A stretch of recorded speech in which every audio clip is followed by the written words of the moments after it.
biar kamu tidak kemudian dan tidak tegang. Dengan tepuk semangat ya. Tepuk satu semangat, nanti ya dua. Ini ya. Sekarang kita mulai. 1, 2, 3. Tepuk 1, tepuk 2, tepuk 3, tepuk 4 semangat, tepuk 5 semangat. 1, 2, 3, 4, 5. Siap belajar Ibu. Nah, sekarang kelas 4 materinya untuk materi unsur cerita pendek, dan kelas 5 gaul hidup hewan. Nah, untuk kelas 5 kalian gaul hidup hewan, kalian buka dulu bukunya, kalian membaca dulu. Yuk buka bukunya. Materinya dibaca dulu, Gip. Materinya dibaca dulu, dibuka saja bukunya. Nah, dibuka saja bukunya. Nah, dibuka. Kamu membaca dulu materi yang ada di situ tentang gaul hidup hewan, Gip. Ya, kalau sudah membaca materinya, sebentar, Rifana mau ke kelas 4. Nah, yuk ke kelas 4 sekarang. Materinya pelajaran bahasa Indonesia tentang unsur cerita pendek. Anak-anak, apakah kalian sudah pernah membaca cerita pendek? Siapa? Tunjukkan. Sudah pernah membaca dongeng kan? Sudah. Nah, seperti apa saja dongengnya?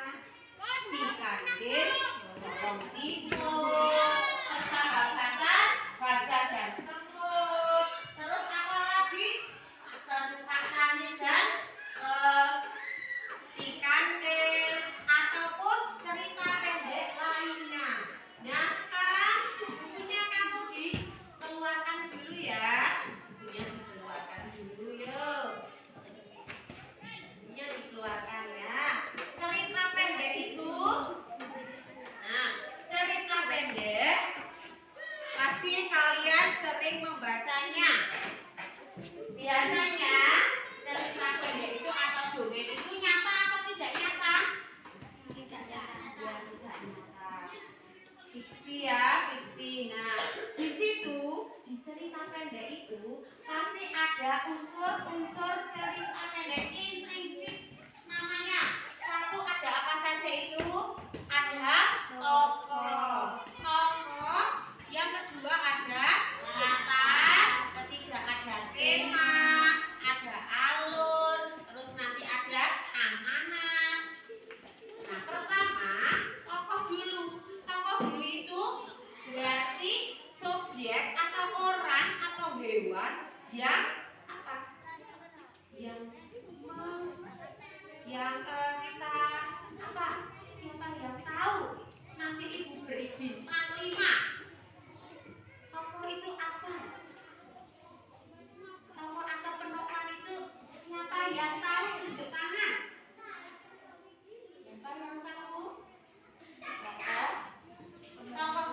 Tokoh itu adalah pelaku utama dari sebuah cerita. Bisa orang, bisa juga hewan. Nah, yang kedua adalah latar. Latarnya itu bisa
hidup lewat